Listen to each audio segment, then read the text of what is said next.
નમસ્કાર, જોહાર. હું છું સન ઓફ આદિવાસી અને આજે વાત કરીશું આપણે 18 દિવસથી ભૂખ હડતાલ પર બેસેલા સોનમ વાંગચુક. સોનમ વાંગચુકની વાત કરીએ તો શિક્ષાવિદ અને ભારતના જાણીતા સાયન્ટિસ્ટ છે. સોનમ વાંગચુકની ઓળખાણ આપી દઉં તો જ્યારે 3 ઇડિયટ પિક્ચર આવ્યું હતું અને ત્યારબાદ સોનમ વાંગચુકનું પાત્ર જે ફુનસુક વાંગડુ તરીકે ખૂબ જ ચર્ચા અને ફેમસમાં થયું હતું, એ જ સોનમ વાંગચુક આજે 18 દિવસથી દિલ્હીમાં જંતર મંતર ખાતે ધરણા ઉપર અને ઉપવાસ ભૂખ હડતાલ ઉપર બેઠા. સોનમ વાંગચુક છેલ્લા 1 વર્ષથી સમાચાર અને ન્યૂઝમાં સતત આવતા રહે છે, કારણ કે એમણે લદ્દાખમાં શિડ્યુલ 6 એમના વિસ્તાર માટે માંગ્યું હતું અને એના માટે એમણે ભૂખ હડતાલ કરી હતી. ભૂખ હડતાલ દરમિયાન હિંસા ભડકી હતી અને એમને હિંસામાં 100 થી 180 દિવસથી પણ વધારે દિવસ એમને જેલમાં રહેવું પડ્યું હતું અને જયપુરની જેલમાં બંધ હતા.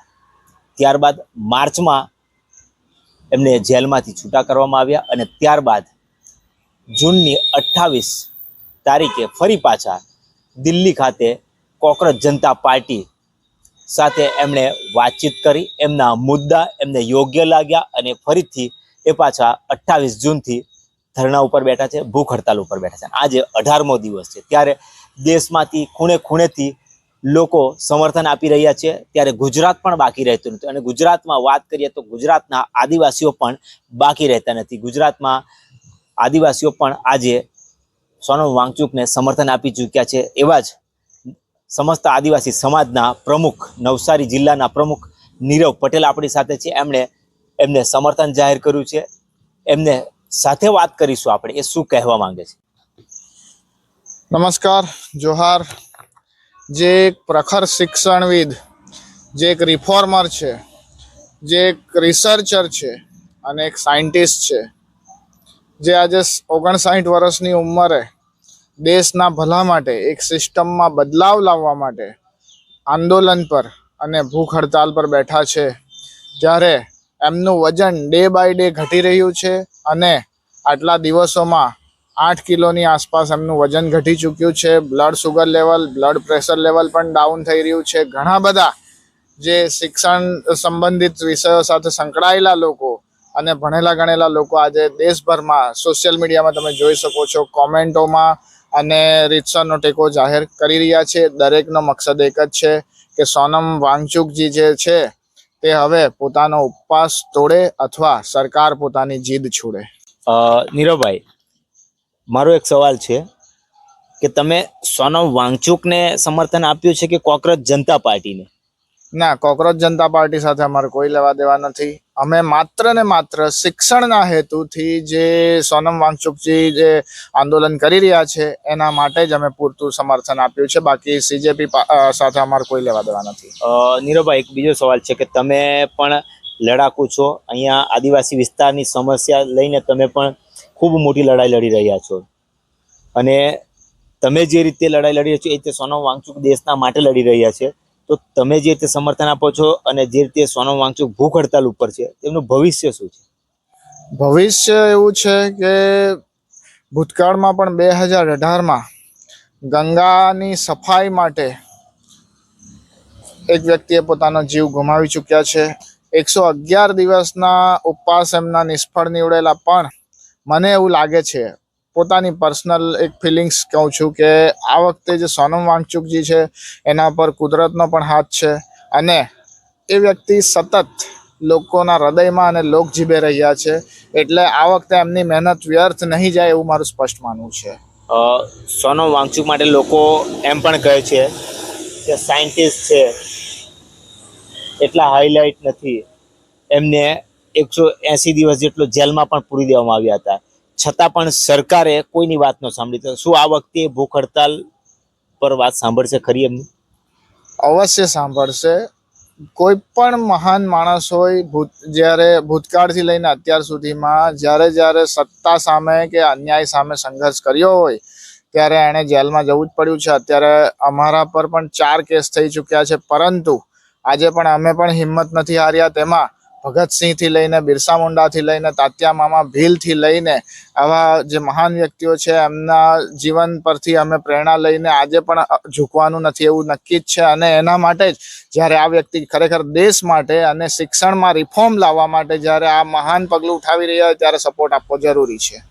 દેશના ઘણા બધા ફિલ્મ સ્ટારોએ એમને સમર્થન જાહેર કર્યું. ઘણા ફિલ્મ સ્ટારો ત્યાં સુધી પહોંચ્યા પણ છે.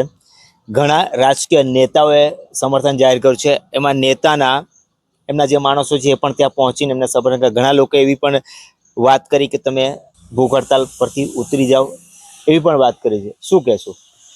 એકચ્યુઅલી ચિંતા બધાને જ છે કે સોનમ વાંગચુકજીને કંઈક થાય તો એ ખરેખર દુઃખદ વસ્તુ છે. અને લોકોને એ ચિંતા હોવાના કારણે જ લોકો કહી રહ્યા છે કે સરકાર જો નહીં માને તો તમે પોતાની ભૂખ હડતાલ સમાપ્ત કરો. અન્ય રસ્તાઓ પણ છે આંદોલનના કે સત્યાગ્રહના, પરંતુ પોતાનો જીવ આપવો એ આજના જમાનામાં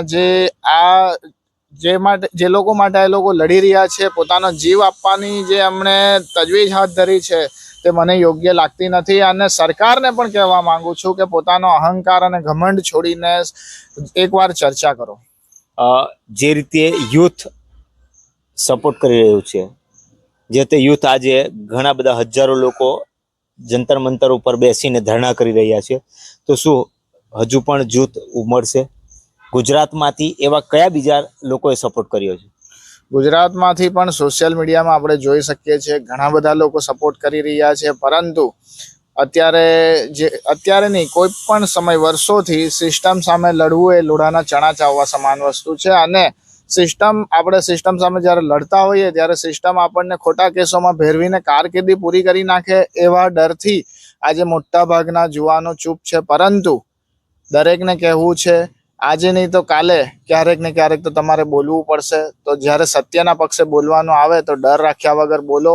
કારણ કે ડરમાં ને ડરમાં ચે ગુવારાનું એક સરસ મજાનું, જે ચે ગુવારા એક ક્રાંતિકારી હતા, એમનું સરસ મજાનું વાક્ય છે કે મેં એવા લોકોની પણ કબરો જોઈ છે કે જે લોકોએ મોતના ડરથી બોલવાનું ટાળ્યું હતું. તો ગમે ત્યારે તો મરવાનું જ છે, તો પછી શું કામ આટલો બધો ડર રાખવાનો? અને બોલો.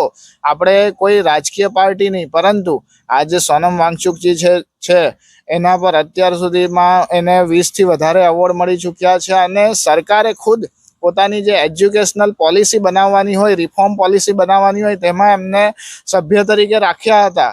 અને જેમને 2018માં જે રિફોર્મર અને સાયન્ટિસ્ટ તરીકે વિશ્વનો પ્રસિદ્ધ રેમન મેગ્સેસે એવોર્ડ મળી ચૂક્યો હોય, અને સ્વિટ્ઝરલેન્ડ જેવો એકદમ પ્રગતિશીલ દેશ છે જે 5 વર્ષ માટે વિઝા વિના મૂલ્ય આપી દે છે, અને ઘણા બધા દેશના જે સરકારો છે એમના માટે માન ધરાવે છે, તો એવા વ્યક્તિ સાથે વાતચીત કરી લેવી એ સરકાર માટે પણ એ કોઈ નાનપની વસ્તુ નથી. અને યુવાનો માટે પણ એવું જ કેવું છે કે તમામે બોલવું જોઈએ. અને જો નહીં બોલશો તો અન્યાય કાલે ઉઠીને તમારા ઘરે પણ આવશે. જે રીતે 20 તારીખે સાંસદ માર્ચની ઘોષણા કરી છે, અને લોકોની આશા છે કે સોનમ વાંગચુકની જે પ્રમાણેની અત્યારે સ્થિતિ છે અને લોકોનું હુજુમ ઉમડશે એવી પણ આશા છે. તમને શું લાગે છે, ગુજરાતમાંથી લોકો શું વિચારે છે આ બાબત? ગુજરાતમાંથી પણ મેં પહેલાં જ કીધું તેમ કે ઘણા યુવાનો સાથે ચર્ચા થઈ રહી છે. ઘણાને સોશિયલ મીડિયામાં પણ અમે પ્રતિભાવો જોઈ રહ્યા છે. અત્યારે ગઈકાલે આદિવાસી, ખાસ આદિવાસી, કારણ કે સોનમ વાંગચુકજી એકતા હતું મંડળ, એમાં પણ આવ્યા હતા અને ત્યાં પણ સભા સંબોધી હતી. તો શું આદિવાસી વિસ્તારના લોકો શું વિચારે છે બાબત? આદિવાસી વિસ્તારના યુવાનો સાથે મારે સતત ચર્ચાઓ ચાલી રહી છે. આજે મેં ગઈકાલે સ્ટેટસ મૂક્યું આઈ સપોર્ટ સોનમ વાંગચુક, તો ઘણા બધાની પ્રતિક્રિયાઓ પણ આવી છે કે સાહેબ વાત સાચી છે, આપણે સપોર્ટ આપવો જોઈએ. પણ બધાના મગજમાં ડર એક જ છે કે જો અમે સિસ્ટમ સામે બોલ્યા તો અમને ખોટા કેસમાં ભેરવશે, રેડ પડાવશે, અમને કોઈક ને કોઈક હેરાનગતિ થશે, તંત્રની થશે, પોલીસની હેરાનગતિ થશે. એટલે બધાને ડર છે. બધાને એટલે આજે 90% યુવાનો ડરમાં જીવી રહ્યા છે કે જો સિસ્ટમના ખોટા કામો સામે અવાજ ઉઠાવ્યો તો અમને કંઈ થયું તો અમારા પરિવારનું શું થશે. એ જ ડરથી લોકો આજે બોલી નથી રહ્યા. પરંતુ જે ખરેખર જેને જરૂર છે, અન્યાય થઈ રહ્યો છે, આ નીટની એક્ઝામ ખાસ કરીને એ ભડકો થવા માટેનું મોટું કારણ હતું. તો નીટની એક્ઝામમાં 22 લાખ કરતાં વધારે વિદ્યાર્થીઓને અન્યાય થયો. કેટલાય વિદ્યાર્થીઓએ સુસાઇડ પણ કરી લીધું. તો એવાના વાલીઓ અને વિદ્યાર્થીઓ પણ પોતે આગળ આવે એ આજના સમયની માંગ છે. નીરવભાઈ, એક છેલ્લો સવાલ કે જે રીતે અત્યારે વાતાવરણ ચાલી રહ્યું છે, તમે જ અત્યારે કહ્યું છે કે યુવાનો આગળ આવવા માંગે છે પણ આગળ આવી નથી શકતા. એમને ડર છે કે ક્યાંક અમને કંઈક ખોટા કેસમાં ફસાવી દેશે, અમે બોલશું, અમારા પરિવારનું શું થશે. તો શું આ દેશ ડિક્ટેટરશાહી તરફ જઈ રહ્યો છે?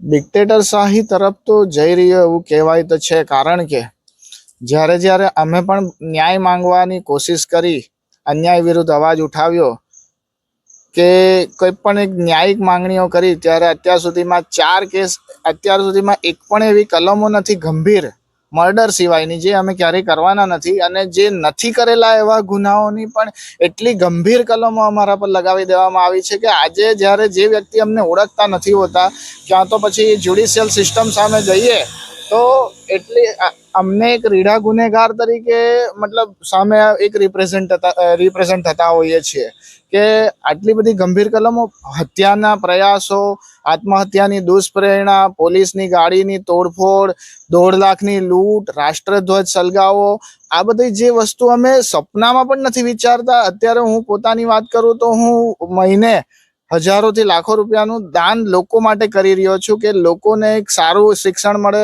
અનાજ મળી રહે, મારા ખુદના પ્રયત્નો કરી રહ્યો છું. ત્યારે આવી 1.5 લાખની લૂંટ સહિતની જે બધી કલમો છે તદ્દન હાસ્યાસ્પદ. એટલે આવી કલમોમાં ભેરવી દે અને લોકો કોર્ટ કચેરીના ધક્કા ખાતા થઈ જાય અને જિંદગી એમાં જ બરબાદ થઈ જાય. એટલા માટે યુથ ગભરાઈ રહ્યું છે.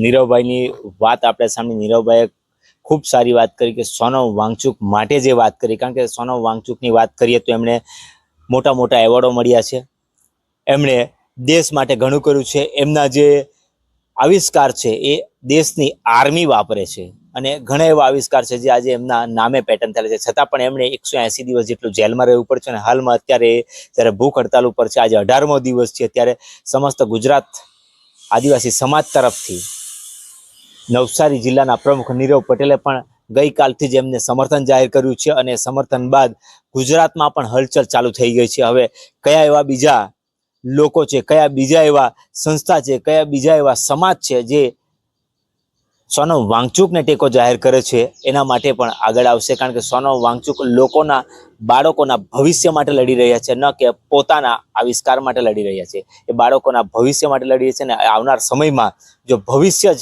ન બચશે તો શું, એના પર સવાલ ખૂબ મોટો છે.